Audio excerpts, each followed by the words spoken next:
हे hello welcome WhatsApp. तो कैसे हो यार। हमने शुरू किया था एनसीईआरटी का ऑपरेशन करना line by line, question by question. कहाँ से क्वेश्चन बनते हैं, कहाँ से सेशन रीजन, कहाँ से तुम्हारे नीट में सवाल आए हैं, कहाँ से जे मेंस में सवाल आए हैं। तो हमारे 2 लेक्चर हो चुके थे और ये हमारा तीसरा लेक्चर है। और उम्मीद करते हैं कि ये 11th पी ब्लॉक का आज का हमारा आखिरी लेक्चर होगा। और इसे कंप्लीट करने के बाद हम शुरू करेंगे। अब तुम वो चैप्टर कमेंट कर दो जो शुरू करना है इसके बाद। तो स्टार्ट करते हैं शुरू से। तो हमने इलेक्ट्रोनिगेटिविटी तक पढ़ लिया था, तो अब इलेक्ट्रोनिगेटिविटी के आगे से पढ़ना है। इसके पहले हमने इलेक्ट्रोनिगेटिविटी ग्रुप 13 में देखा था। वहाँ पे भी थोड़ा एक्सेप्शन था। नॉर्मली देखा जाता है कि पीरियोडिक टेबल में इलेक्ट्रोनिगेटिविटी में कोई भी एक्सेप्शन नहीं है, फिर भी ग्रुप 13 में है और 14 में भी थोड़ा सा है, माइन्यूट सा। ओके, तो देखते हैं। ड्यू टू इस सबसे पहले यार देखो, इतना तो जान लो, जिसको कुछ भी नहीं आता है, लेफ्ट से राइट जाने पे साइज घटती जाती है, तो तुम्हारी इलेक्ट्रोनिगेटिविटी की वैल्यू क्या होती है, बढ़ती जाती है। नीचे आने पे साइज तुम्हारी बढ़ती जाती है, इलेक्ट्रोनिगेटिविटी घटती जाती है। समझ आ की बात कि नहीं आगे। अब यहाँ पे देखेंगे, due to small size the element of this group are slightly more electronegativity than group 13 element. अब यहाँ पे हम एक एसर्शन रीजन बना सकते हैं अच्छा सा। और एसर्शन रीजन क्या बनेगा, ए आर बना सकते हैं। अगर तुम्हारे एग्जाम वाले एसर्शन रीजन बनाएंगे तो क्या बोलेंगे, एसर्शन में बना देंगे द मतलब इलेक्ट्रोनिगेटिविटी ऑफ 14 ग्रुप, मतलब this group is slightly more than group 13। ये तुम्हारा एसर्शन बन जाएगा। और रीजन क्या बनेगा, रीजन जो तुम्हारा बन जाएगा, रीजन तुम्हारा बनेगा द इलेक्ट्रो हाँ, रीजन तुम्हारा ये हो जाएगा कि इसकी जो साइज है ड्यू टू स्मॉल साइज, ये तुम्हारा रीजन बन जाएगा। ओके, अब देखो यार, यहाँ पे थोड़ी सी एक बात है। यहाँ पे अपन को क्या करना है, अब यहाँ पे एक्सेप्शन देखते हैं क्या आता है। द इलेक्ट्रोनिगेटिविटी वैल्यू ऑफ हर element from silicon to lead is almost same. तो देख लेते हैं भैया क्या होता है, अपन देख लेते हैं। तो यहाँ पे एक बात क्या आती है कि यहाँ पे जो इलेक्ट्रोनिगेटिविटी वैल्यू है, एलियन वैल्यू, कार्बन की तो 2.5 है, सिलिकॉन की 1.8, जर्मेनियम की 1.8 और टिन की 1.8 है। तीनों की 1.8 है। फिर लेड पे जाके थोड़ी सी बढ़ जाती है, लेड पे जाके थोड़ी सी बढ़ जाती है। हम नॉर्मली देखते हैं कि नीचे जाने पर हमेशा इलेक्ट्रोनिगेटिविटी हमारी घटती है, बढ़ती नहीं है। तो यहाँ पे थोड़ा सा ऐसा मतलब चेंज आता है। तो याद अगर तो करना नहीं है, नीट में क्वेश्चन आएगा नहीं, लेकिन फिर भी करना चाहो तो ऐसे करके तुम ऐसे बना के याद कर सकते हो। कैसे, ऐसे करके ऐसे बना लो, इस पर कर दो, यहाँ पे कर दो, कहे शिव जी और सुनेंगी कौन, पार्वती। तो तुम्हारा ऑर्डर जो है अपना हो जाएगा इजली इलेक्ट्रोनिगेटिविटी का। समझ आ गया। यहाँ से कोई सवाल नहीं आया तो आगे भी बनने के चांसेस कम है, बट अपन का टारगेट है लाइन बाय लाइन ऑपरेशन करना। तो हम हर जगह से जहाँ से सवाल बन सकता है, सेक्शन रीजन बन सकता है, हम सब कुछ देखेंगे। ओके, अपना अब आ गया physical property. All group 14 members are solid. तो ग्रुप 14 में सारे के सारे मेंबर सॉलिड हैं। अब यार 13 में कौन कौन थे, बोरान, भाटा, आलू, गाजर, इन थैला। तो यहाँ पे हमने क्या देखा था, यहाँ पे गैलियम जो है लिक्विड था, गैलियम लिक्विड था। और फिर जब तुम बोरान के बाद मतलब कार्बन के बाद आगे जाओगे तो वहाँ पे तुम्हें नाइट्रोजन भी गैस में मिल जाएगा, फिर फास्फोरस वगैरह सॉलिड हो जाएगा तो नाइट्रोजन गैस हो जाएगा, आगे जाओगे ऑक्सीजन वगैरह गैस हो जाएगा। लेकिन जो तुम्हारा ये वाला ग्रुप है, ग्रुप 14 के सारे मेंबर सॉलिड हैं। ठीक है। Carbon and silicon are non metal. Carbon और सिलिकॉन जो है नॉन मेटल है, जर्मेनियम मेटलाइड है। कार्बन सिलिकॉन नॉन मेटल है, जर्मेनियम मेटलाइड है। ओके, ठीक है भैया, ठीक है। ध्यान दे देना, सिलिकॉन क्या है तुम्हारा, नॉन मेटल है। तो यहाँ पे एक सवाल बन सकता है, बहुत डीप जाएंगे तो। आ जाओ थोड़ा सा बॉइलिंग पॉइंट वगैरह इलेबोरेट कर देते हैं। मेल्टिंग पॉइंट जो है नीचे जाने पर कॉन्टिन्यूअस घट रही थी, मेल्टिंग पॉइंट नीचे जाने पर कॉन्टिन्यूअस घट रही थी, लेकिन लेड पे थोड़ा सा उल्टा हो गया। तो ऐसे याद कर लेना, बॉइलिंग पॉइंट नीचे जाने पर घटती है, लेकिन लेड का ध्यान देना भाई, लेड ले लेता है। ठीक है ना। तो यहाँ पे लेड का थोड़ा सा टिन से उल्टा हो जाएगा। ठीक है ना, सॉरी मेल्टिंग पॉइंट था, सॉरी। बॉइलिंग पॉइंट का ऑर्डर देख लो।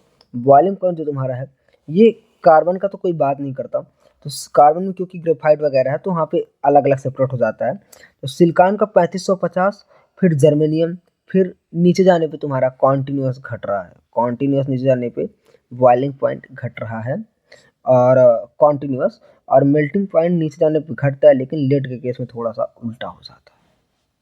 ओके, ठीक है भैया, अब इतना तुम्हारा हो गया। आगे बढ़ते हैं। आगे, whereas tin and lead are soft metal with low melting point. Tin और लेड जो तुम्हारे सॉफ्ट मेटल है विथ लो मेल्टिंग पॉइंट, यहाँ पे कोई सवाल नहीं आने वाला है, ध्यान परेशान नहीं होना है। Melting point and boiling point of group 14 element are much higher than those of 13। मतलब 14 वालों का मेल्टिंग और बॉइलिंग पॉइंट हो, melting point, boiling point, electronegativity तीनों ज़्यादा होता है कंपेयर टू 13। ठीक है ना, आगे बढ़ते हैं। ओके भैया, तो केमिकल प्रॉपर्टीज क्या पाए जाते हैं? केमिकल प्रॉपर्टीज हमारी जो है, ऑक्सीडेशन स्टेट। हाँ, अब यहाँ पे मैंने तुमसे बोला था नीट में सवाल आया है, तो देखेंगे क्या सवाल आया था। सवाल आया था तुम्हारा इनर्ट पेयर से, इनर्ट पेयर इफेक्ट जो हो जाता है तुम्हारा, दो ऑक्सीडेशन नंबर कम दिखता है। The group 14 element have 4 electrons, तो 4 इलेक्ट्रॉन्स है तो मैक्सिमम कोवेलेंसी कितनी हो सकती है? 4। इन आउटर मोड से the common oxidation state exhibited by these element are 4 and 2। तो जो कॉमन ऑक्सीडेशन नंबर है 4 होगा और 2 होगा, मैक्सिमम 4 और 2 भी देखा जाएगा। अब भैया 2 क्यों देखा जाएगा? क्योंकि इनर्ट पेयर इफेक्ट पहले समझाया था कि 2 कम होता है। Carbon also exhibit negative oxidation state, carbon negative oxidation state भी दिखाता है। Since the sum of first 4 ionization enthalpy is very high, पहले 4 आयनाइजेशन एंथैल्पी का जो सम है वो बहुत हाई है। Compounds in +4 oxidation state are generally covalent in nature. अब अगर यहाँ से असर्शन रीजन में बनाना चाहूँ तो मैं क्या बनाऊंगा? असर्शन रीजन में बनाऊंगा कि जो तुम्हारा असर्शन रीजन क्या बनेगा हमारा, कि जो तुम्हारा आयनाइजेशन एंथैल्पी, क्या ionization enthalpy, first 4 ionization enthalpy या कहीं भी आयनाइजेशन एंथैल्पी का जब सम बहुत ज़्यादा होता है, पीछे भी हमने देखा था, तो कंपाउंड जो होते हैं हमारे कोवेलेंट नेचर के हो जाते हैं। तो यहाँ से असर्शन रीजन हम बना सकते हैं। ओके, इन हैवियर मेंबर्स टेंडेंसी शो +2, नीचे जाने पे +2 की टेंडेंसी बढ़ती जाती है। जैसे कि पहले बात हुई थी, the oxidation state increase in the sequence, oxidation state क्या हो जाती है? Increase in the sequence of germanium tin से लेड नीचे जाने पे बढ़ती जाती है। ठीक है ना, मतलब स्टेबिलिटी +2 की नीचे जाने पे बढ़ती जाती है, जैसे कि पिछले वाले ग्रुप में था, कम वाले की नीचे जाने पे बढ़ रही थी। ओके, अब रीजन क्या है? It is due to inability of NH2 electron, valence electron. अब यहाँ से असर्शन रीजन बना सकते हैं यार। असर्शन रीजन वही बना लेंगे कि नीचे जाने पे उसकी मतलब स्टेबिलिटी कम वाले की बढ़ती जाती है, क्योंकि असर्शन वो हो जाएगा और रीजन तुम्हारा इनर्ट पेयर इफेक्ट हो जाएगा। और इनर्ट पेयर इफेक्ट नहीं बोलेगा, बोलेगा तुमसे क्या बोल देगा? तुमसे कहेगा it is due to inability of NH2 valence electron shell participate in bonding, ये तुम्हारा रीजन हो जाएगा। अब आगे देखो, the relatively stability of these 2 oxidation state very down the group.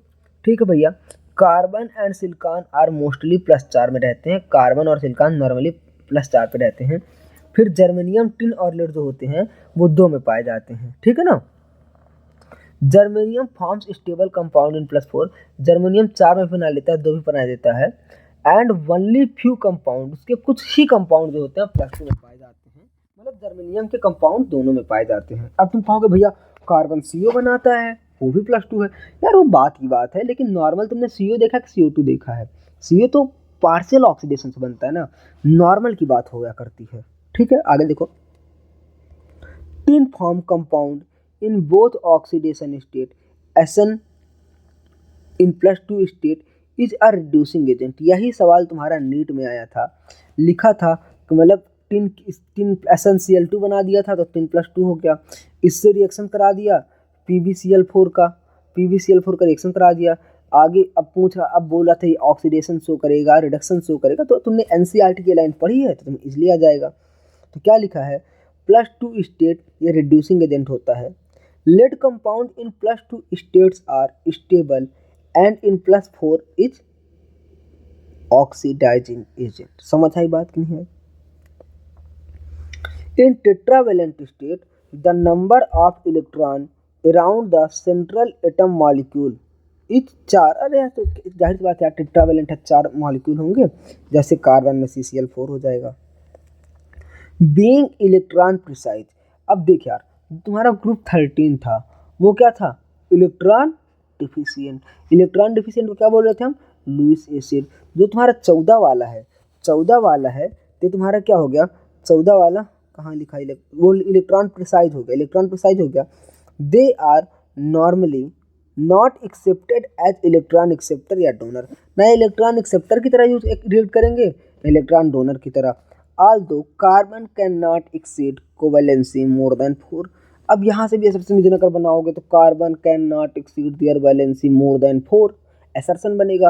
Reason वही भैया कि कार्बन के पास वैकेंडी नहीं है यार। अब धीरे धीरे ना जैसे हम पढ़ते जाएंगे तो सवाल हमारे फिक्स होते जाएंगे, हमें पहले से आता जाएगा। तो इस बात को लेकर परेशान मत हो कि भैया सब पढ़ा रहे हैं, आप भी पढ़ा रहे हो, फिर आपके पढ़ाने में डिफरेंस क्या है यार। डिफरेंस यही हो जाएगा ना कि अब हम बार बार वही डिस्कस कर रहे हैं कि यहाँ से ये क्वेश्चन बन रहा है, वहाँ से वो क्वेश्चन बन रहा है, कहीं कहीं ट्रिक्स देख रहे हैं, किसी ऐसे याद कर सकते हो, उसे वैसे याद कर सकते हैं। तो जब अब देखो ये तुम्हारा इनर्ट पेयर डिफेक्ट वाला यहाँ भी सवाल बना, आगे भी सवाल बना, जब 5-6 बार वही डिस्कस होगा तो बनने ही लगेगा ना, और फिर तुम्हें भी 2-3 बार करना पड़ेगा, ठीक है ना। आगे बढ़ते हैं तो अब ठीक है ना। हाँ, अब जो दूसरे एलिमेंट हैं उनके पास यार वैकेंट डी होगा तो अपनी कोवेलेंसी बढ़ा लेंगे। तो अब बढ़ा लेंगे तो क्या होगा, जैसे सिलिकॉन SiF6 का 2- बनाएगा, जर्मेनियम GeCl6 का 2- बनाएगा, SnOH6 का 2- बनाएगा, exist whereas the hybridization of central atom is sp3 यही सवाल आया था। ऐसे ही पिछले सवाल आया था जो जेई में दिखाए थे हमने बोरान वाली फैमिली से। अब यहाँ ही वैसे ही सेम सवाल है, बोल देगा कि सिलिकॉन की हाइड्रोलिसिस कराते हैं, या टिन की हाइड्रोलिसिस कराते हैं, बताओ सेंट्रल एटम का हाइब्रिडाइजेशन क्या होगा, 6sp3 ओके। अब रिएक्टिविटी टुवर्ड्स ऑक्सीजन भी हम ऑक्सीजन से रिएक्ट करा देंगे, कोई दिक्कत नहीं यार। अब देखो all members when heated in मतलब ऑक्सीजन के साथ जब रिएक्ट करते हैं ऑक्साइड बना लेते हैं। These are mainly 2 types of oxide, 2 type का ऑक्साइड होंगे भैया। कौन कौन से, एक मोनो ऑक्साइड, एक डाइऑक्साइड। तुमने पढ़ा है ना, carbon monoxide, carbon dioxide.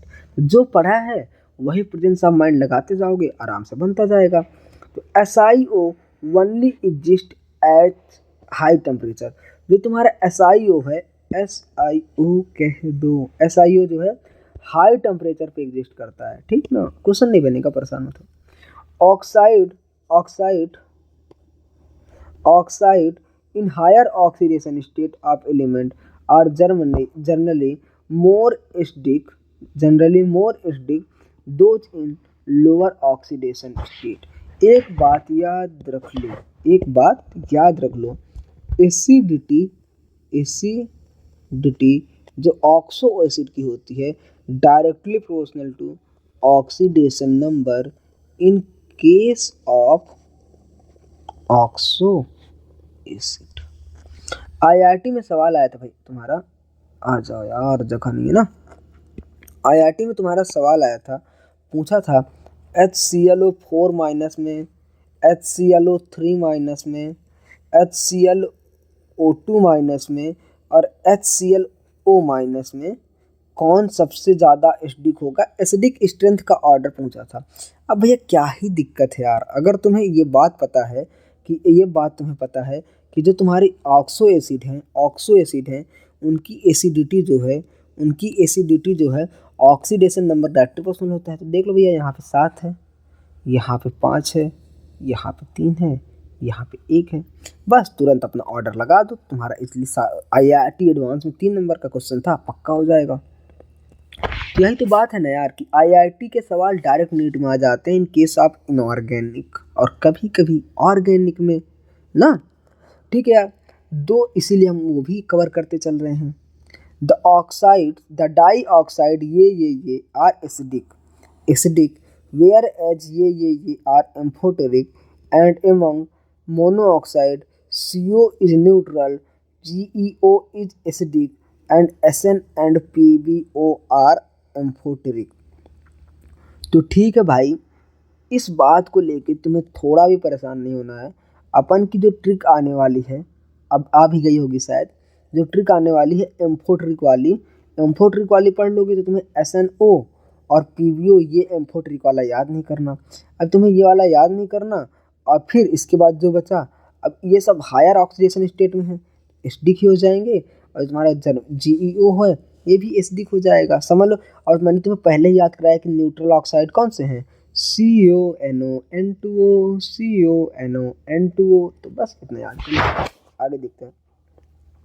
Select the member of group 14 that form, मतलब जो बनाता है, पहला फॉर्म्स मोस्ट एसिडिक ऑक्साइड, कौन कौन सा है। अब देखो यार, select the member of group 14 that form most acidic oxide. एक सेकंड यार, अब पहले देखो ऑक्साइड कौन कौन से हो सकते हैं, CO2। अब तुम्हें यही सवाल दे देगा नीट में, लिख देगा ऑप्शन में CO2 ऐसा कहे CuG, SiO2, GeO2, SnO2, PbO2। अब इतनी सी दे दी। अब तुमने दिमाग लगाया कि यार देखो, जब मैं नीचे जाऊंगा तो क्या होगा, नीचे जाऊंगा तो मेटेलिक प्रॉपर्टी बढ़ेगी तो तुम्हारे जो ऑक्साइड होंगे उनकी बेसिसिटी बढ़ेगी, तो मतलब जो ऊपर वाला होगा वही सब ज़्यादा एसिडिक होगा। तो अब यार ऑप्शन में तुम्हें इसके साथ साथ CO भी देगा। अब बात ये है कि CO ज़्यादा एसिडिक है कि CO2। तो फिर भैया की एक लाइन याद आई, मेरी कौन सी लाइन याद आई कि acidity is directly proportional to oxidation number. तो CO में ऑक्सीडेशन नंबर 2 है, CO2 में 4। सवाल का आ गया आंसर, सीधा नीट का बन जाएगा ये सवाल। अगला, फॉर्म्स मोस्ट एसिडिक ऑक्साइड, ये तो कर लिया। Is commonly found in +2 state, भाई बताया था सबसे नीचे वाला सबसे कम में स्टेबल रहेगा। सबसे नीचे कौन है, लेड। ऑप्शन दे देगा नीट में, कहे शिव जी सुने पार्वती। 4 बार इसका आंसर संजय बताया बना चुके हैं। यूज्ड एज सेमीकंडक्टर, यार पढ़ा है पूरे सेमीकंडक्टर चैप्टर में सिलिकॉन और जर्मेनियम। तो यहाँ तक कोई दिक्कत, ओके कोई दिक्कत। यार तुम लोग लाइक नहीं करते यार, मतलब इन द सेंस आपके जैसे मैं तुम्हें बोल दूं कि क्या नाम है लाइक करो तो अच्छी बात है, अब ना बोलूं तो भी तो करना चाहिए ना। तो लाइक करो यार, इतनी मेहनत के साथ पढ़ा रहा हूँ और एक एक लाइन का अच्छे से ऑपरेशन करके IIT JEE सब कुछ कवर करा रहा हूँ। तब फिर carbon silicon germanium are not affected by water, tin decompose steam form dioxide. देख अब फिर से पढ़, कार्बन जो है, सिलिकॉन है, जर्मेनियम है, इन पे पानी का कोई भी असर नहीं पड़ता, टिन डिकम्पोज स्टीम, जो तुम्हारा कहे सूजी पे पानी से कोई मतलब नहीं है। जो तुम्हारा टिन है ये डाइऑक्साइड बना लेता है, क्या बना लेता है, डाइऑक्साइड। लेकिन कब, जब इसकी रिएक्शन कराई जाए स्टीम से, तो टिन की वाटर से रिएक्टर करा दिया जाए और तो बन जाएगा हाइड्रोजन गैस। अब तुमसे सवाल कैसे आएगा, सवाल आएगा बोल देगा इसमें से कौन सी रिएक्शन सही है। पहला ऑप्शन कार्बन प्लस H2O, दूसरा मतलब सिलिकॉन प्लस H2O, तीसरा ये SN plus H2O, all of these.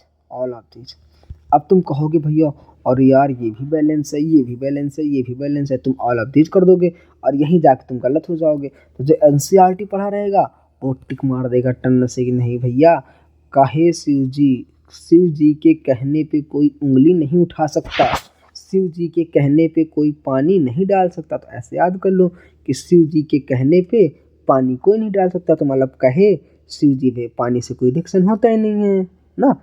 Lead is unaffected by water probably because of protective oxide formation. अब तुम बताओ, तुम्हारे पास जो कांच का शीशा है जिसमें तुम अपना प्यारा प्यारा चेहरा देखते हो, ठीक है ना। अब तुम उसको चेहरा देखते हो, क्या उसमें पानी डालते तुम्हारा शीशा गायब हो जाता है, नहीं ना भाई, नहीं होता। तो तुम्हारा लेड भी हो पानी से रिएक्शन नहीं करता है। अब नहीं करता तो अब इसका तो नहीं करता, तो रीजन इसका क्या है, प्रोटेक्टिव ऑक्साइड बना लेता है, प्रोटेक्टिव ऑक्साइड बना लेता है। अब असर्शन बन जाएगा कि लेड जो है वाटर से रिएक्शन नहीं करता, रीजन बन जाएगा कि प्रोटेक्टिव ऑक्साइड बना लेता है। अब तुमसे एक सवाल है यार, तुरंत कमेंट करो, ये बताओ कि प्रोटेक्टिव ऑक्साइड लेड तो बनाता ही है, और कौन बनाता है?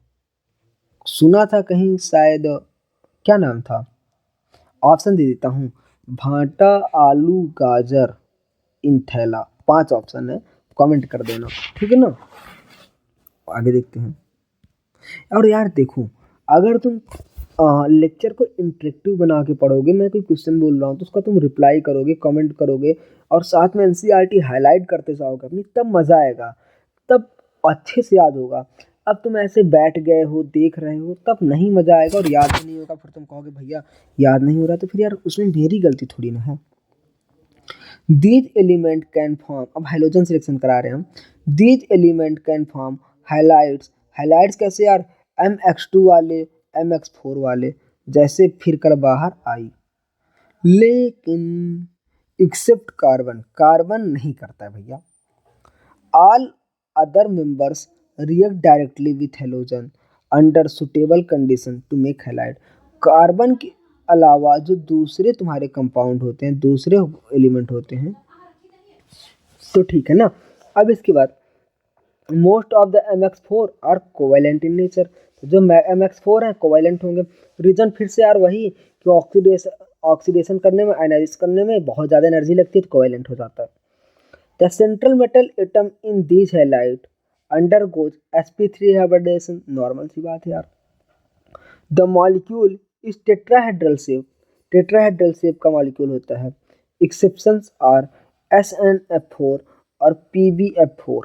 अब देखो यार, यहाँ से सवाल बनेगा, बोलेगा कौन सा आयनिक है, जो तुम्हारा MX4 है वो कोवेलेंट होते हैं, MX4 क्या होते हैं, कोवेलेंट होते हैं, लेकिन एक्सेप्शन है यहाँ पे SnF4 और PbF4, ये तुम्हारा क्या है, आयनिक नेचर है, ठीक है ना। अब और चीज़ देख लो, ये आयनिक हैं, साथ में एक बात और, जो तुम्हारा PbI4 है डज नॉट एग्जिस्ट, क्योंकि जो तुम्हारा Pb और I बॉन्ड है वो अच्छे से बन ही नहीं पाता, अच्छे से बन ही नहीं पाता। रीज़न बिहाइंड इट यार, कि एक का तुम्हारा 6s लगता है, एक जो तुम्हारा 6s है वो एक्साइट नहीं हो पाता, वो एक्साइट नहीं हो पाता, तो अच्छे से तुम्हारा पेयरिंग नहीं हो पाती, तो अनपेयर्ड रह जाता है, तो तुम्हारा बॉन्डिंग नहीं बन पाता है। आगे बढ़ते हैं भैया। Heavier members germanium to lead are able to make halides of formula MX2। जाहिर सी बात है यार, नीचे वालों का पता था कि मतलब MX2 वाला बनाते हैं। Stability of dihalide increase on down the group, नीचे जाने पर डाई हैलाइड की स्टेबिलिटी बढ़ती है और टेट्रा हैलाइड की स्टेबिलिटी घटती है। तो क्या याद करना है, नहीं याद करना है भाई, याद तो सिर्फ इतना ही करना था कि नीचे जाने पे तुम्हारा +2 की स्टेबिलिटी बढ़ती है और +4 की घटती है, और ये भी तो अब याद नहीं करना, तो याद हो चुका होगा। तो अब वही चाहे हैलाइड हो, टेट्रा हैलाइड हो, डाई ऑक्साइड हो, मोनो ऑक्साइड हो, तो वही सारी बातें लग जाएगी ना। Except CCl4 other tetrachloride are easily hydrolysed by water, जो तुम्हारा CCl4 है ये इजली हाइड्रोलाइज्ड नहीं होता है, ठीक है ना। आगे, हाँ, accommodate lone pair form oxygen और वाटर मॉलिक्यूल डी ऑर्बिटल, ठीक है। आगे देखते हैं। Hydrolysis can understood by taking the example, अब SiCl4 का एग्जांपल लेके देखेंगे हाइड्रोलिसिस कैसे होती है। It undergoes hydrolysis by initiating accepting lone pair of electron from water molecule in D orbital of Si।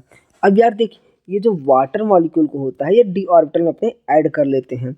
जैसे तुम्हारा SiCl4 था, वाटर से रिएक्शन किया, HCl बाहर हो गया, HCl बाहर हो गया और यहाँ पे OH लग गया, फिर 3 और निकले, 4 निकल गया, और यहाँ पे क्या बन गया, सिलिसिक एसिड, क्या बन गया, silicic acid, silicic acid, okay. मतलब सिलिकॉन टेट्राक्लोराइड के चारों को निकाल दो, बन जाएगा सिलिसिक एसिड। अगला question, SiF6- is known whereas SiCl6 का ट्वाइस नहीं। सवाल आया है IIT 2000 में। तुम अपना दिमाग लगाओ, जाहिर सी बात होगी यार कि जो फ्लोरीन है मोर इलेक्ट्रोनिगेटिव है और ये इसको मतलब स्टेबलाइज कर रहा होगा, वाइल क्लोरीन नहीं। एक रीज़न तो ये हो सकता है। दूसरा, ये तुम्हारा फ्लोरीन है छोटा है, बॉन्डिंग अच्छी हो सकती है, और क्लोरीन बड़ा है तो बॉन्डिंग अच्छी नहीं हो पाएगी। दो रीजन, ठीक। अब हम पढ़ते हैं क्या लिखा है। अब असर्शन अगर ये बनाएंगे तो रीजन ये बन जाएगा नीट में, असर्शन वो बनाएंगे तो रीजन ये बन जाएगा। ओके, लिखा है 6 large chloride ion can not be accommodated around SiCO4 मतलब Si4+, क्योंकि भैया सिलिकॉन की साइज छोटी है, सिलिकॉन की साइज छोटी है। एक पहला रीजन वो हो गया साइज वाला, और दूसरा interaction between lone pair of chloride ion and silicon are very strong. तो अब देखो यार कि जो तुम्हारा क्लोराइड आयन है, क्लोराइड है और सिलिकॉन का लोन पेयर है, इन लोगों में क्या नाम है, मतलब सॉरी मतलब लोन पेयर क्लोराइड का और सिलिकॉन Si4+ के बीच में इंट्रैक्शन बहुत ज़्यादा है, तो वो टूटेगा ही नहीं, ठीक है ना। ओके, मतलब सॉरी नॉट वेरी स्ट्रांग लिखा। आगे देखो, important trend and anomalous behaviour of carbon, मतलब ट्रेंड। अब जैसे बात थी कि सबसे ऊपर वाला जो था थोड़ा सा अलग था, थोड़ा सा डिफरेंट था। रीजन बिहाइंड यार क्या था, हमेशा था साइज था, इलेक्ट्रोनिगेटिविटी था। ग्रुप 30 ने बहुत अच्छे से पढ़ा था, 3-4 पॉइंट बना के लिखा था अलग अलग, ठीक है ना। Like the first member of other group, carbon also मतलब डिफर्स, जैसे कि हर ग्रुप में होता है, कार्बन भी यहाँ पर डिफर होता है। फिर से वही रीजन होगा, smaller size, higher electronegativity, higher ionization enthalpy और अनअवेलेबिलिटी ऑफ डी ऑर्बिटा। अब यार ये एक स्पेशल टाइप में हो चुका है, ये हर ग्रुप में आएगा। जैसे इनर्ट पेयर है वो, ऐसे ये भी हर ग्रुप में आएगा। नीचे जाने पे मेटेलिक प्रॉपर्टी बढ़ेगी, ऑक्साइड की बेसिसिटी बढ़ेगी, एसिडिटी घटेगी, हर ग्रुप में आएगा। तो ये सारी चीज़ें समझ लोगे तो बहुत ईजी हो जाएगा, बस हमें एक तरीका सीखना होता है। In carbon only S and P orbital are available. Carbon के केस में ओनली S और P ऑर्बिटल अवेलेबल है, डी नहीं है यार, जाहिर सी बात है, फिर से वही सब कुछ। It can accommodate only 4 electron, यार वही सब कुछ बताएगा तो नहीं पढ़ते हैं, डी नहीं होता, यही बताएगा। अब यार एक वर्ड होता है कैटिनेशन। कैटिनेशन क्या है यार, खुद का खुद से बॉन्ड बना लेना और लगातार बढ़ते जाना, लंबी चेन बना लेना, इसे कहते हैं कैटिनेशन। और ये ट्रेंड तुम्हारा नीट में भी आया है, तो मैंने नीट तो लिखा नहीं क्योंकि तुम नीट का आंसर लगाओगे तो यहाँ पे जेई लिखा है पहले से ही, जेई में भी आया है, तो पहले ही बोला था नीट और जेई क्वेश्चन इंटरचेंज होते रहते हैं। Carbon also has unique ability to form P pi bond. Carbon P pi bond बना लेता है खुद के साथ एटम, मतलब क्योंकि रीजन क्या है, एटम जो है स्मॉल साइज का है, इलेक्ट्रोनिगेटिविटी हाई है, तो बना लेता है भैया। जैसे सी डबल, अब पी पाई बॉन्ड कहाँ होगा, ग्रुप 2 सॉरी पीरियड 2 पे जब पी के भी बॉन्ड बनेगा पी पाई और डी पाई। अब ये वाला पहले हमने पढ़ा था बहुत अच्छे से ग्रुप 13 में ना। Few examples of multiple bonding are, ये है तो देख लेना अपना। हैवियर एलिमेंट्स होते हैं पी पाई नहीं बनाते क्योंकि स्टेबिलिटी नहीं हो पाती थी, ये तो पहले ही पढ़ा था। Carbon atom have tendency to link with one another through covalent bond, और ये चेन बना देती है और रिंग बना देती है। इस प्रॉपर्टी को क्या कहते हैं, कैटिनेशन। तो यहाँ से डायरेक्ट नीट में सवाल आ जाएगा कि यहाँ पे चेन बन जाती है, रिंग बन जाती है, तो इसे कैटिनेशन कहते हैं। इस प्रॉपर्टी को क्या कहते हैं पूछ लेगा, तुम बता देना कैटिनेशन, नंबर आ जाएंगे।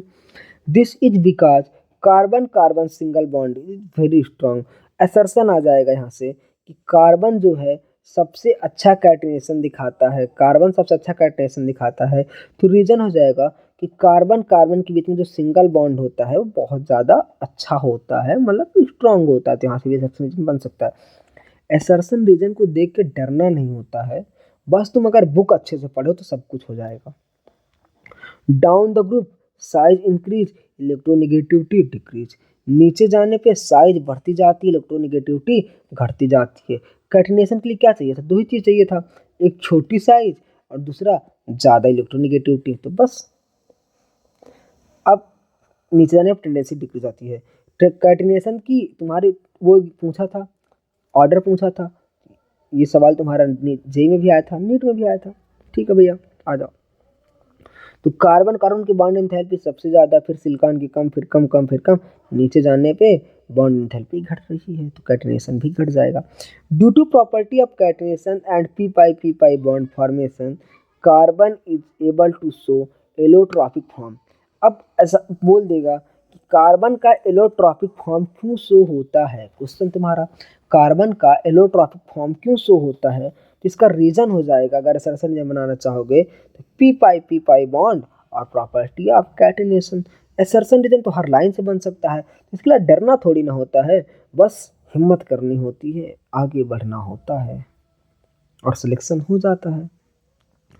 Carbon exhibit many allotropic form, carbon बहुत सारे एलोट्रॉपिक फॉर्म बनाता है, both crystalline as well as amorphous. Crystalline भी बनाता है, एमॉर्फस भी बनाता है, ठीक है ना। हमने पढ़ा था बोरान भी क्रिस्टलाइन एमॉर्फस बनाता है, क्रिस्टलाइन वाला किसी से रिएक्शन नहीं करता, ऐसा कुछ सुना था, नहीं सुना था या उल्टा था, बताओ, कमेंट करो। Diamond and graphite are two well known crystalline form of carbon. अब सवाल आएगा तुम्हारा कि कार्बन के कई इलेक्ट्रॉप होते हैं, बताओ इनमें से एमॉर्फस कौन सा है और क्रिस्टलाइन कौन सा है।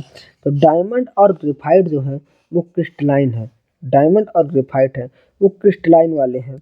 बाकी आगे देखो, फिर पता चला फुलरीन, क्या पता चला, और एक जो तीसरा है फुलरीन, तो फिर अब बचा ही फुलरीन, तो एमॉर्फस हो जाएगा, ठीक है ना। और फुलरीन को डिस्कवरी के लिए नोबेल प्राइज मिला था, और नोबेल प्राइज मिला तो फूल गया, वाओ। अब देखो यार, कार डायमंड की बात करते हैं।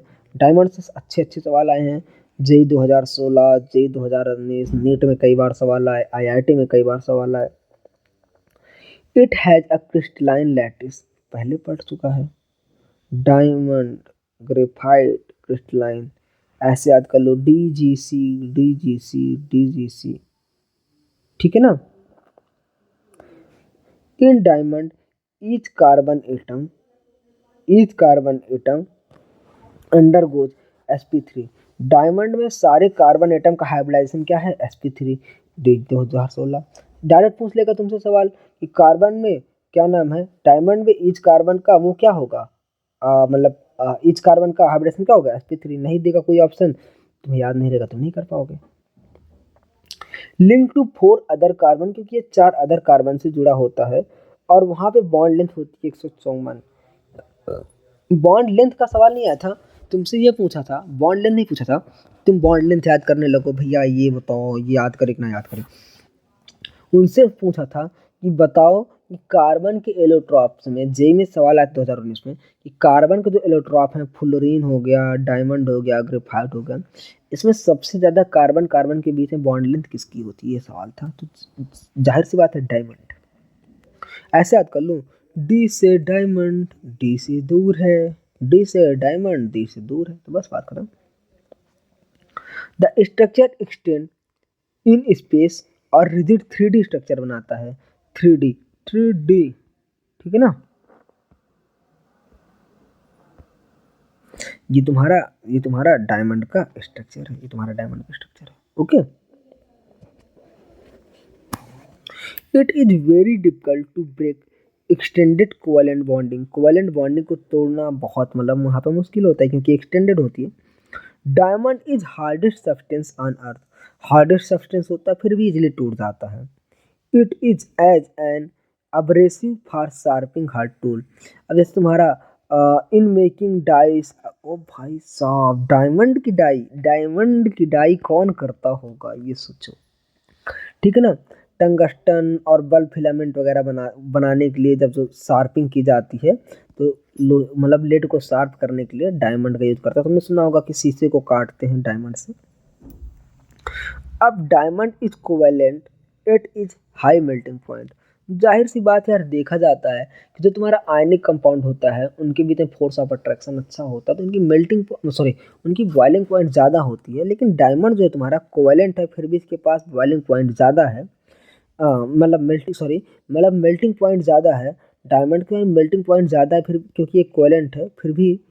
रीजन देखो, diamond has 3D structure network involving C single bond which is very difficult to break down. इसीलिए इसकी मेल्टिंग पॉइंट जो है ज़्यादा हो जाती है। तो यहाँ से असर्शन रीजन सवाल बन जाता है। असर्शन बनेगा, डायमंड जो है कोवेलेंट है फिर भी इसकी मेल्टिंग पॉइंट ज़्यादा है, असर्शन बन जाएगा। और रीजन ये बन जाएगा ये जो यहाँ पे लिखा है। ऐसे सवाल आ जाते हैं कि तुम्हारा एग्जाम्पल से। आगे देखो, graphite has layered structure. Okay, JEE में सवाल आया है। लेयर जो है वांडरवाल फोर्स से कनेक्टेड होती है, और इसकी जो मतलब दो लेयर के बीच में 340 पिकोमीटर का डिफरेंस होता है। कोई मतलब नहीं, वो नहीं याद करना। Each layer is composed of planar hexagonal ring. और इसमें हाइब्रिडेशन क्या होता है, sp2 का कार्बन कार्बन बॉन्ड लेंथ 141.5। तुम्हारा डायमंड में कितनी थी, डायमंड में 154 थी, इसमें 141 है। तो जाहिर सी बात है कि डायमंड वाली की बॉन्ड लेंथ कार्बन वाले से ज़्यादा हो गई। इसमें हाइब्रिडेशन था sp3, इसमें हाइब्रिडेशन है sp2, क्योंकि यहाँ पे क्लोज रिंग बन गई है ना। ठीक है, यहाँ पे अच्छा सवाल बनता है, तो देखना ध्यान से यहाँ पे थोड़ा सा। Each carbon atom hexagonal ring बनाता है, sp3 हाइब्रिडाइजेशन होता है। 3 सिग्मा बॉन्ड बनाता है विथ 3 नेबर, 3 पड़ोसियों के साथ 3 सिग्मा बॉन्ड बनाता है। चौथा इलेक्ट्रॉन जो होता है पाई बॉन्ड बनाता है। इसीलिए जो तुम्हारा ग्रेफाइट होता है अच्छा तुम्हारा इलेक्ट्रिक का कंडक्शन कराता है, क्योंकि फोर्थ इलेक्ट्रॉन की वजह से, जो कि फ्री होता है। The electron are delocalized over whole sheet. पूरे सीट पे तुम्हारा इलेक्ट्रॉन जो होते हैं डीलोकलाइज होते हैं। ओके, ये रही तुम्हारे डायमंड की ग्रेफाइट की structure. Graphite conduct electricity along the seat. ठीक है, graphite cleavage easily between the layer. Graphite जो होता है लेयर के बीच में इजिली टूट जाता है। It is very soft and slippery, बहुत सॉफ्ट और स्लिपरी होता है।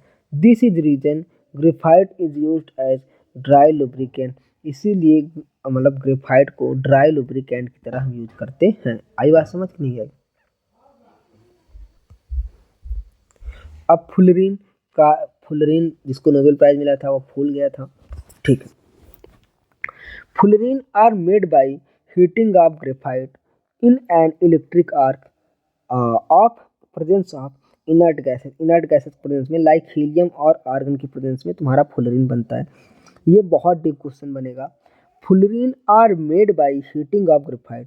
फुलरीन को ग्रेफाइट से हीट करने पे तुम्हारा फुलरीन बन जाता है इलेक्ट्रिक आर्क में, प्रेजेंस ऑफ इनर्ट गैस की प्रेजेंस में, जैसे हीलियम और argon.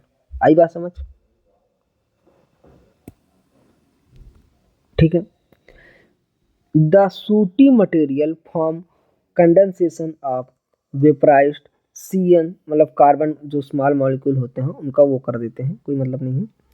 C60 with smaller quantity of C70 and तुम्हारा C60 का मतलब यार जो ये वाले फुलरीन होगी इसमें 60 कार्बन होगा, C70 इसमें 70 कार्बन होगा। Traces of fullerene consisting even number of carbon atom. अब देखो यार एक चीज यहाँ पर जो लिखा है, एक फुलरीन C60 है, एक C70 है, अप टू C जो 350 कार्बन की फुलरीन हो सकती है या इससे भी ज़्यादा हो सकती है। लेकिन जो फुलरीन होती है उसमें हमेशा कार्बन इवन नंबर में होते हैं। अब तुमसे सवाल पूछेगा कि बताओ इनमें से कौन सी फुलरीन नहीं हो सकती। ऑप्शन दे देगा C55, C60, C50, C500। अब तुम कहोगे यार भैया C500 बहुत ज़्यादा हो जाएगा, काट दोगे, और आंसर क्या होगा? आंसर तुम्हारा होगा ये वाला। ये तुम्हारा नीट में सवाल आ सकता है, बहुत ही चीज NCERT की लाइन है। ठीक है, fullerenes are only pure form of carbon. Fullerene जो तुम्हारा प्योर फॉर्म ऑफ कार्बन है। और अब बात आई एक स्पेशल बॉन्ड, डैंगलिंग बॉन्ड। मतलब फ्लोरीन में कोई भी डैंगलिंग बॉन्ड नहीं होता।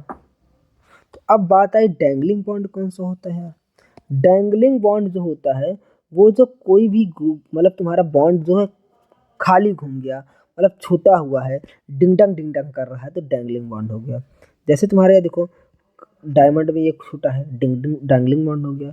ये भी हो गया, डिंग डिंग डिंग कर रहा है, डैंगलिंग बॉन्ड हो गया। तो अब डैंगलिंग बॉन्ड तुम्हारा फुलरीन में नहीं होता, सिर्फ कार्बन और ग्रेफाइट में होता है, मतलब डायमंड और ग्रेफाइट में। यार देखो, और याद करने की एक और तरीका है। डैंगलिंग में डी आ रहा है तो डायमंड में हो गया, डैंगलिंग में जी आ रहा है तो ग्रेफाइट हो गया। अब तो आ ही नहीं रहा तो फुलरीन में होगा ही नहीं। आई बात समझ? ऐसे करके याद कर लेना, ठीक है।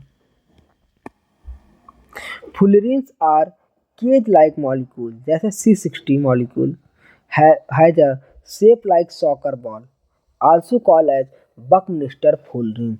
जो तुम्हारा C60 है वो सॉकर बॉल के शेप का होता है और कहते हैं प्यार से बकमिस्टर फुलरीन।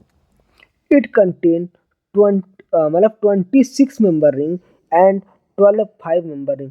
भैया JEE 2019, JEE 2020, JEE 2021, NEET 2016, Karnataka NEET, re NEET, सब में आया है। और बहुत सरल, याद कर लो।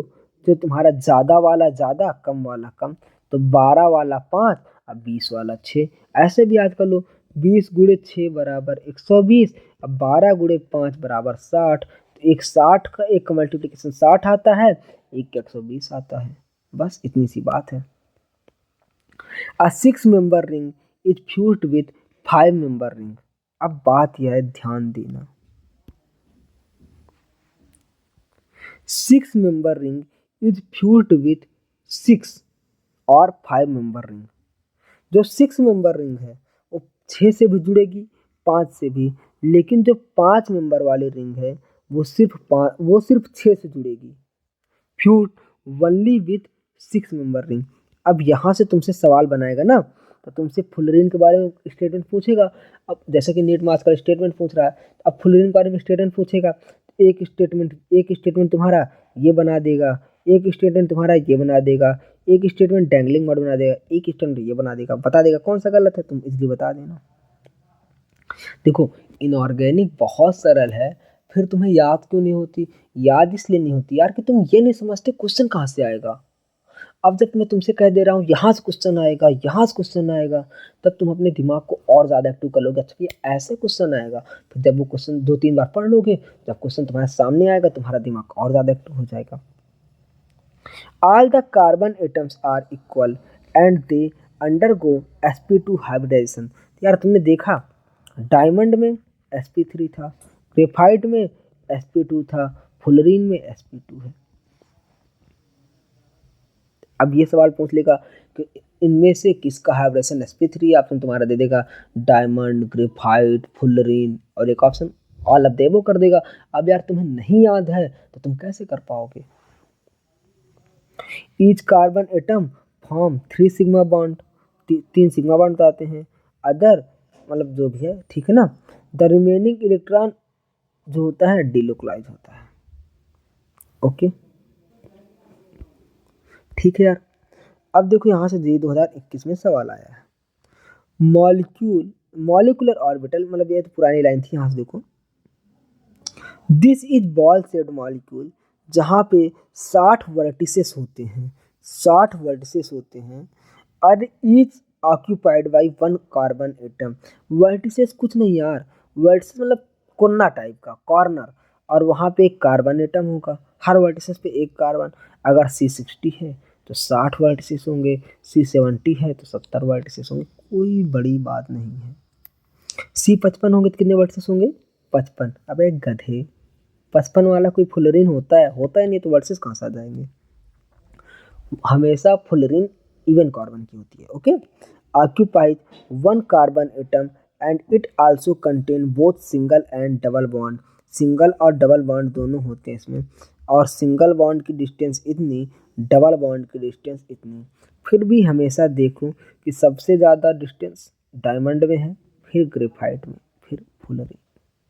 फ्लोरीन में जो सिंगल और डबल बॉन्ड दोनों के बीच में होते हैं तो एवरेज लोगे तो भी तो 141 से कम आ जाएगा। ठीक है ना, ठीक है ना। आगे देखो, spherical fullerene is also called as bucky ball, जो मतलब बॉल जैसे होती है इसे बोलते हैं बकी बॉल। और C60 को क्या बोलते हैं, बकमिस्टर फ्लोरीन, सॉकर बॉल के शेप की होती है। It is very important to know that graphite is thermodynamically stable. Graphite जो है, ग्रेफाइट थर्मोडाइनमिकली स्टेबल होता है। याद कर लो, टी जी याद कर लो, telegram TG, graphite thermodynamically stable. Okay, ठीक भैया।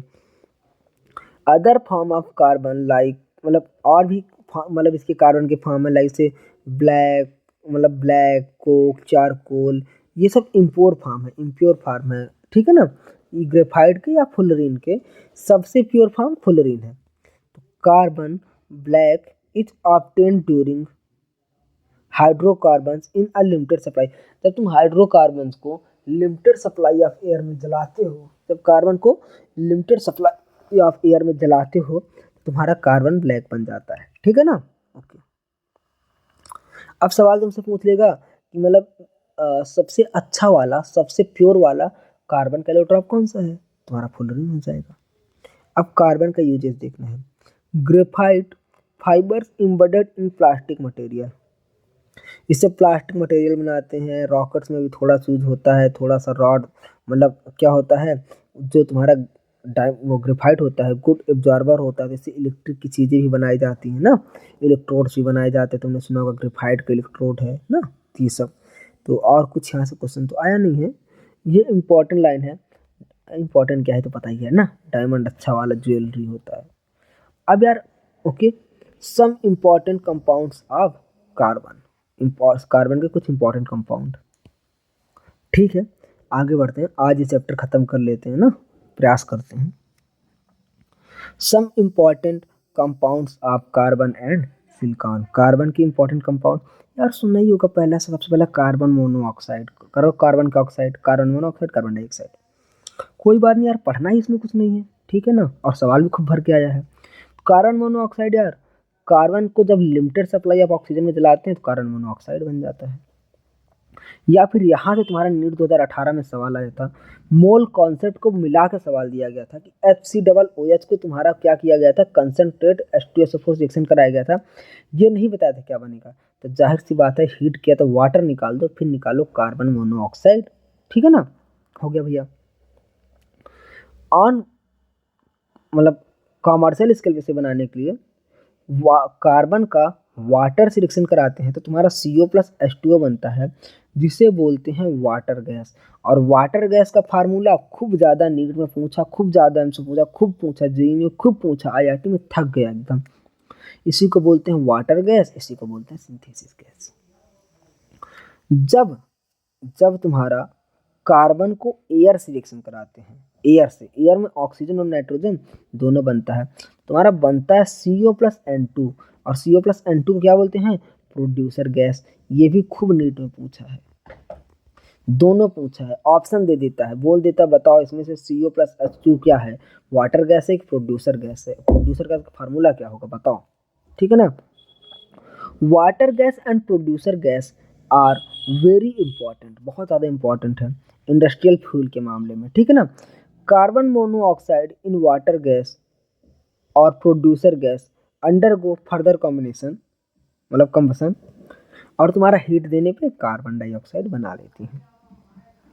ठीक है भाई, अब यहाँ से कोई सवाल नहीं पूछा जाता तो उतना इंपॉर्टेंट नहीं है। अब आ जाओ अगले पेज पे, carbon monoxide in the extraction of many. अब देखो, जब तुम मेटलर्जी पढ़ने जाओगे, अब तुम कह दोगे भैया ये तो कार्बन वाला सवाल पूछा ही नहीं जा रहा है, मतलब अब तो कार्बन का प्रॉपर्टी रहा ही नहीं, अब फिर मेटलर्जी से पूछ लेगा, फिर तुम क्या कहोगे, यार पढ़े होते तो ठीक था, फिर तो गलत बात है ना।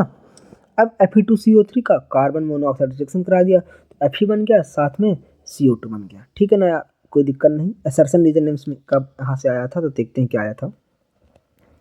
इन CO molecule there are 1 sigma and 2 pi bond, यार दिख ही रहा है, ठीक है ना, because the presence of lone pair on carbon atom CO molecule act as donor, react as certain metal when heated to form metal carbon। जो तुम्हारा कार्बन मोनोऑक्साइड होता है वो इलेक्ट्रॉन डोनर की तरह काम करता है, ठीक है ना। जब मेटल कार्बोनिल बनाता है, मेटल कार्बोनिल तुम कहाँ पढ़ोगे, तुम पढ़ोगे अपना वहाँ कोऑर्डिनेशन कंपाउंड में। The highly poisonous nature of CO, जो तुम्हारा CO होता है, कार्बन मोनोऑक्साइड होता है, 300 टाइम मोर स्टेबल होता है जब ये हीमोग्लोबिन के साथ जुड़ता है। अब हीमोग्लोबिन के साथ जुड़ता है तो ये क्या बनाता है, तुम कमेंट करके मुझे बताओ। कार्बोक्सी हीमोग्लोबिन बनाता है, ये कार्ब अमीनो हीमोग्लोबिन बनाता है। थोड़ा सा रिएक्ट करके पढ़ो, इंटरेक्ट करके पढ़ो तो मज़ा आए। तुम्हें कोई मतलब नहीं, बस आ गए पढ़ लिए फिर चले गए, तो ऐसे थोड़ी ना मज़ा आता है, ऐसे थोड़ी ना याद होता है, ठीक है ना। अब पढ़ रहे हैं कार्बन डाइऑक्साइड। यार कार्बन डाइऑक्साइड क्या कह रहा है, it is prepared by complete combustion of. तो अब अगर कंप्लीट कम्बसन कर दोगे तो कार्बन डाइऑक्साइड बन जाएगा, इनकम्प्लीट कम्बसन करोगे तो बनेगा तुम्हारा कार्बन मोनोऑक्साइड। अब लैब में कैसे बनाते हैं, CaCO3 को HCl से रिएक्शन करा देते हैं तो CaCl2 बनता है, साथ में CO2 प्लस H2O बन जाता है। और ये सब कुछ इम्पॉर्टेंट नहीं है, बस इतना ध्यान दे दो कि जो तुम्हारा CO है मतलब CO2 है, जब वाटर से रिएक्शन करता है H2CO3 बनाता है, और H2CO3 एक टाइप का बफर होता है क्योंकि ये HCO3 माइनस और H प्लस बना लेता है, इसे बोलते हैं बफर, ठीक है ना। तो अब ये हमारे ब्लड का पीएच मेंटेन रखता है, और ब्लड का पीएच मेंटेन रखता है कहाँ से कहाँ तक, 7.26 से 7.42 तक, ठीक है ना। तो ये बस इतनी सी बात है। और बाकी यार फोटोसिंथेसिस वगैरह तुम्हें पता है तो क्या पढ़ना है यार, कि फोटोसिंथेसिस रिएक्शन है तो तुम्हें पता है, ठीक है ना। अब यहाँ से एम्स में सवाल आया था तो ये देख लेते हैं। दिस में lead to increase greenhouse effect. तुम्हारा CO2 है, ये ग्रीन हाउस इफेक्ट बढ़ा देता है, ठीक है ना। तो ये नॉर्मल सी बात है, और इसको ड्राई आइस बोलते हैं, CO2 को बोलते हैं ड्राई आइस। ये सवाल तुम्हारा नीट में आया था, ओके, ठीक है भाई। और ड्राई आइस का यूज क्या किया जाता है, ड्राई आइस का यूज किया जाता है, ड्राई आइस का यूज किया जाता है रिफ्रिजरेंट के जैसे आइसक्रीम वगैरह, मतलब फ्रोजन फ्रूट के बनाने में। ये मतलब पॉइजनस नहीं है, तुम आराम से खा सकते हो CO2 को, ठीक है ना। और जैसे मतलब कोला वगैरह थम्स अप वगैरह पीते हैं, अब इसमें CO है तो पी पाई बॉन्ड होगा, नॉर्मल सी बात है यार कि दोनों वहाँ का है। तभी पहला पढ़ा था थोड़ी देर पहले कि पी पाई बॉन्ड होता है, और ये थोड़ा सा रेजोनेंस भी दिखाती है। तो बस यार इतनी सी बात है, ओके। अब तुम कहोगे भैया घसीट रहे हो, नहीं घसीट नहीं रहे यार, यहाँ सवाल ही नहीं आता तो हम उतना ही पढ़ेंगे अच्छे से जहाँ से सवाल आता है, ठीक है ना। टू sp हाइब्रिडाइज, मतलब अब sp हाइब्रिडाइजेशन होगा, ये भी तुम निकाल लोगे, आई बात समझ, इजीली हो जाएगा। अब थोड़ा सा दिमाग लगाएंगे, ध्यान लगाएंगे। अब यहाँ से एकदम अच्छे से पढ़ना है क्योंकि यहाँ से भर भर के सवाल आता है। अब हम शुरू करने जा रहे हैं, कार्बन के कंपाउंड हमारे खत्म हो गए, अब हम पढ़ने जा रहे हैं सिलिकॉन के कंपाउंड। आई बात समझ, तो सिलिकॉन शुरू करते हैं। बस हिम्मत बचा लो, थोड़ा परेशान नहीं होना यार, 10-15 मिनट के लेक्चर और बता यार, एकदम हौसला सेट कर लो। और वो तुम्हारा 7 डे चैलेंज शुरू हुआ था ना, उसे भी कैरी ऑन करना है। आज तो इसमें पी ब्लॉक खत्म हो जाएगा, आज से पी ब्लॉक खत्म हो जाएगा 15-20 मिनट और पढ़ने के बाद। तो 11th वाला पी ब्लॉक जैसे ही खत्म होता है तो अब एक तुम्हारा न्यू ईयर गिफ्ट बना रहे हैं। तो न्यू ईयर गिफ्ट बहुत अच्छा है, मतलब उसमें पूरा केमिस्ट्री का फार्मूला नोट्स वगैरह सब कुछ रहेगा। इजली मतलब 15 से 20 मतलब 30-40 पेज है, पूरी केमिस्ट्री तुम रिवाइज कर सकते हो नीट के आखिरी दिन में, तो वो तुम्हारा बढ़िया रहेगा एकदम ना। तो इसके बाद तुम कमेंट कर दो कि कौन सा चैप्टर शुरू किया जाए, तो पीरियोडिक टेबल शुरू कर लें या फिर केमिकल बॉन्डिंग शुरू कर लेते हैं। फिर जो 12th वाली है, जो 12th वाला है पी ब्लॉक, वो शायद सिलेबस में अभी है नहीं, तो वो जब हो जाएगा ना, क्या नाम है, जेई मेंस का पहला वाला एग्जाम, फिर वो भी कर लेंगे। तो इसके बाद उससे पहले तुम्हारा जल्दी से एनसीईआरटी से तुम्हारा पीरियोडिक टेबल कवर कर लें, केमिकल बॉन्डिंग कवर कर लें। अब तुम ये बताओ कि एनसीईआरटी से कवर किया जाए या फिर ट्रिक्स बता दिया जाए और नीट वाले सवाल किया जाए, करा दिया जाए, तो जो तुम्हें सही लगे वो बता दो, ठीक है ना। अब तुम सोच समझ के कमेंट कर देना, तो मैं वही पढ़ लूँगा, उसी हिसाब से करा दूंगा। फिलहाल मैं ये करा देता हूँ। तो सिलिकॉन डाइऑक्साइड SiO2, SiO2 को कहते हैं प्यार से सिलिका, ठीक है ना, कॉमनली नोन एज सिलिका, अकर सेवरल क्रिस्टलोग्राफिक फॉर्म, जैसे कि मतलब कुछ फॉर्म में रहता है, जैसे तुम्हारा क्वार्ट्ज, क्रिस्टोबलाइट, ट्राइडाइमाइट, ये सब क्रिस्टलाइन फॉर्म है। जेई 2019 में सवाल पूछा था कि सिलिका के कौन कौन से क्रिस्टलाइन फॉर्म है, एक नहीं था और तीन थे, तो तीन कौन था, क्वार्ट्ज, ओके, क्रिस्टोबलाइट, ट्राइडाइमाइट, ठीक है ना, तो ये है। सिलिकॉन डाइऑक्साइड है, कोवैलेंट इन नेचर होता है और 3D स्ट्रक्चर। सिलिकॉन डाइऑक्साइड मतलब तुम्हारा कोवैलेंट इन नेचर और 3 डायमेंशन स्ट्रक्चर होता है। अब ये है तुम्हारा SiO2 का स्ट्रक्चर, 3D होता है। Each silica atom is covalently bonded in tetrahedral manner, tetrahedral manner में बॉन्डेड होता है। 4 एटम, 4 ऑक्सीजन ये सबको सराउंड किए होते हैं, इसके चारों तरफ 4 ऑक्साइड मतलब ऑक्सीजन एटम है, ठीक है ना। Each oxygen atom in turn covalently bonded to another silica, मतलब एक ऑक्सीजन एटम जो होता है वो 2 सिलिका से जुड़ा रहता है और एक सिलिका जो होता है 4 ऑक्सीजन से जुड़ा रहता है। The entire crystal may be considered as Grant molecule in which 8 member ring are formed। अब यार यहाँ से क्या क्या सवाल बन सकता है, तो तुम्हारी रिंग होती है 8 मेंबर्ड होती है, तो तुम्हारा एक सिलिकॉन एटम होता है, एक सिलिकॉन एटम होता है और each corner is shared with another tetrahedron, एक को बोलते हैं टेट्राहेड्रॉन और ईच कॉर्नर जो होता है दूसरे टेट्राहेड्रॉन से जुड़ा होता है। 2 लाइन हो गई। तीसरी लाइन, ईच सिलिका 4 ऑक्सीजन से जुड़ा होता है और ईच ऑक्सीजन 2 सिलिका से जुड़ा होता है, ठीक। एम्स का असर्शन रीजन यहाँ से आया था। Silica in its normal form is almost non reactive, normal form में सिलिका अप्रॉक्स नॉन रिएक्टिव होती है because of high silicon oxygen bond enthalpy, silicon और ऑक्सीजन की हाई बॉन्ड एंथैल्पी की वजह से तो तुम्हारा सिलिका होता है नॉन रिएक्टिव होता है। Resistance the attack by halogen, मतलब हेलोजन के रिएक्शन को रजिस्ट कर देता है, हेलोजन का, डाई हाइड्रोजन का, और most of the acidic metal मतलब उनसे रिएक्ट नहीं करता। फिर भी जो तुम्हारा HF है और NaOH, बहुत भयानक एसिड और बहुत भयानक बेस, इनसे रिएक्ट कर लेता है, ठीक है। SiO2 और NaOH आपस में रिएक्शन करके बनाते हैं Na2SiO3 और SiO2 और HF से रिएक्शन करके बनाता है SiF4 और H2O। थोड़ा सा बस याद कर लो, इस सिलिका असर्शन बनेगा, SiO doesn't react to anyone, assertion reason, क्योंकि तुम्हारा SiO की बॉन्ड की जो एनर्जी होती है बहुत ज़्यादा होती है, एंथैल्पी होती है बहुत ज़्यादा होती है, ठीक है। आगे देखो, quartz is extensively used as piezo electric material, piezo electric material की तरह यूज होता है। It has made possible developed extremely, मतलब घड़ी वगैरह में इसका यूज होता है। Silica gel is used as drying agent, silica gel का ड्राइंग एजेंट के रूप में यूज होता है और क्रोमेटोग्राफिक सब्सटेंस में यूज होता है। कीले गजूर तुमने सुना होगा बायोलॉजी में। On amorphous form of silica is used in filtration form, तो सिलिका जेल होता है एमॉर्फस फॉर्म होता है, ठीक है ना। सिलिका जेल, सिलिका मतलब इसका सिलिका का एमॉर्फस फॉर्म होता है, बाकी तीनों क्रिस्टलाइन फॉर्म होता है। जेई में सवाल आया है 2-3 बार।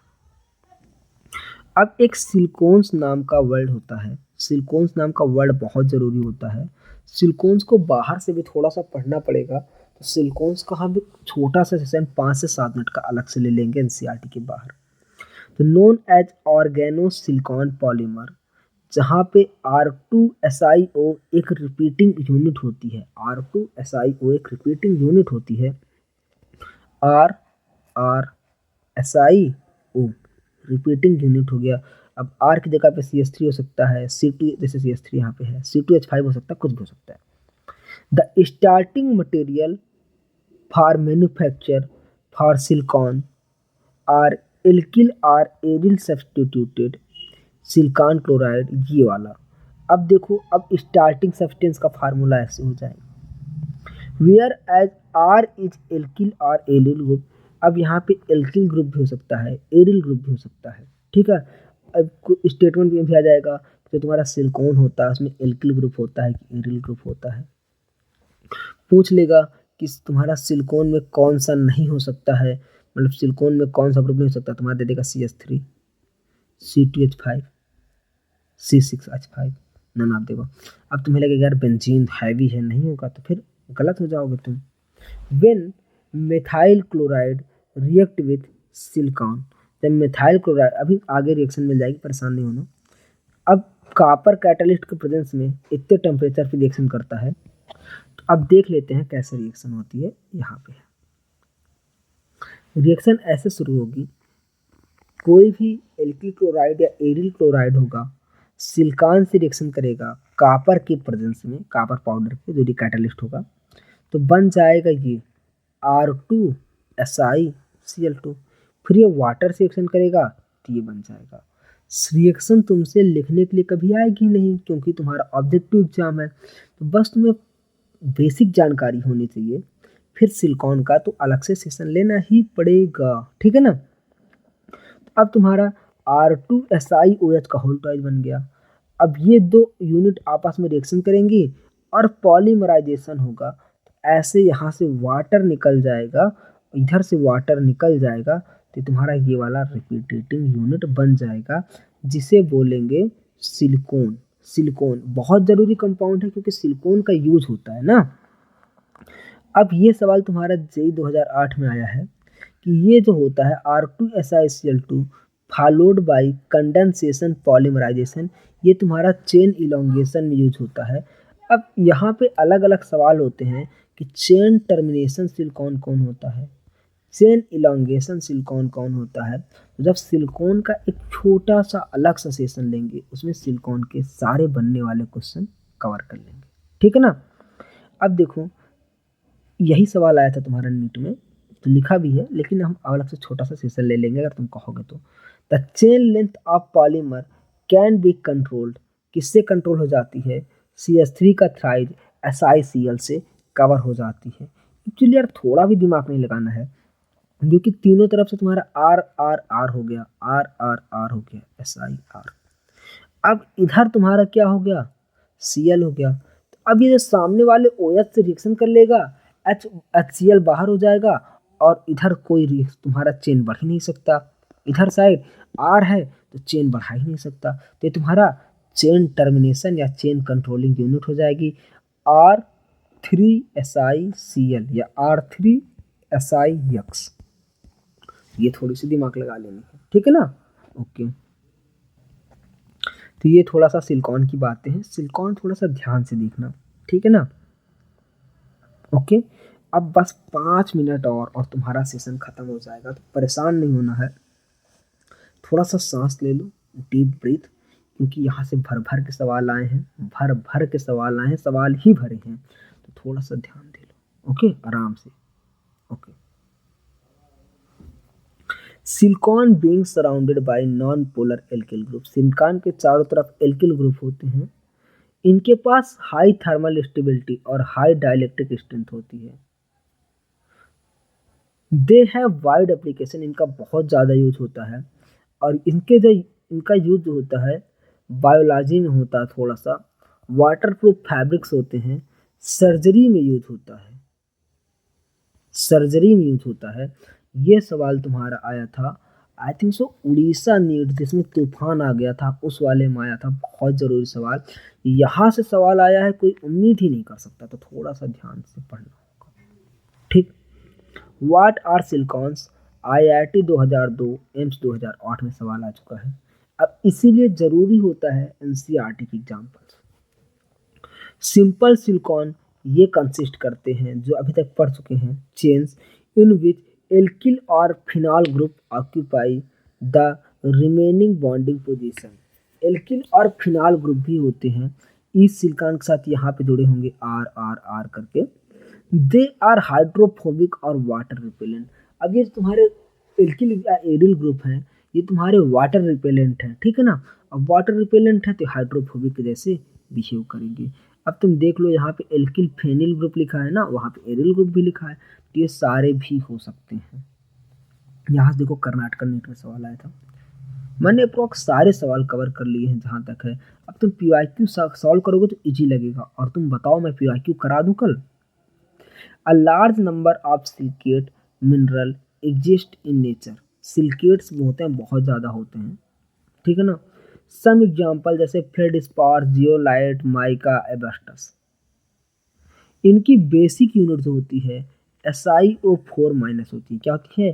सिलिकेट्स की basic unit SiO4O minus, in which silicon atom is bounded to 4 oxygen atom in tetrahedron fashion. In silicates, either the discrete unit is present or a number of such units are joined together by a corner 1 2 3 4 oxygen. यहाँ से कोई सवाल नहीं आया है, ना आएगा।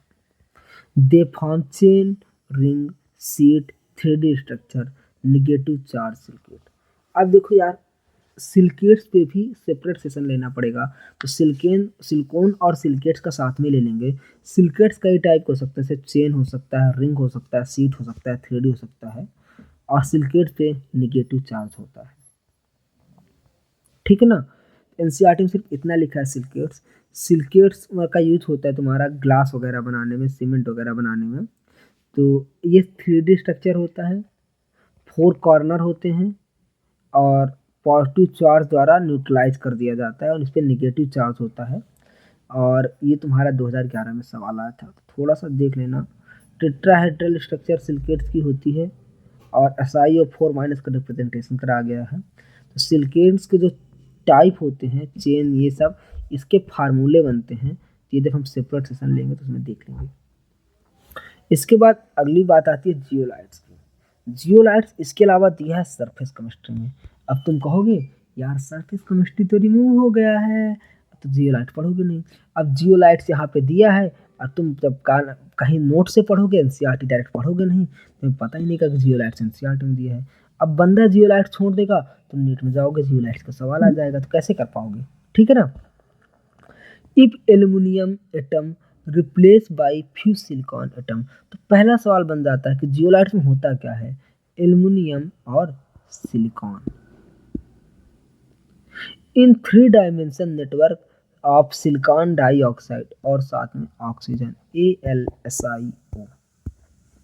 जब तुम्हारा सिलिकॉन एटम और कुछ मतलब सिलिकॉन एटम को कुछ एल्युमिनियम एटम द्वारा रिप्लेस कर दिया जाता है सिलिकॉन डाइऑक्साइड के फार्मूले से, तो उसे कहते हैं एल्यूमिनोसिलिकेट। एल्यूमिनोसिलिकेट।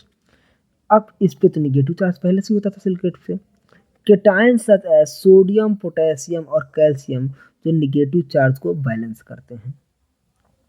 अब इसका एग्जाम्पल क्या बनता है, जैसे फ्रेड स्पार और जियोलाइट।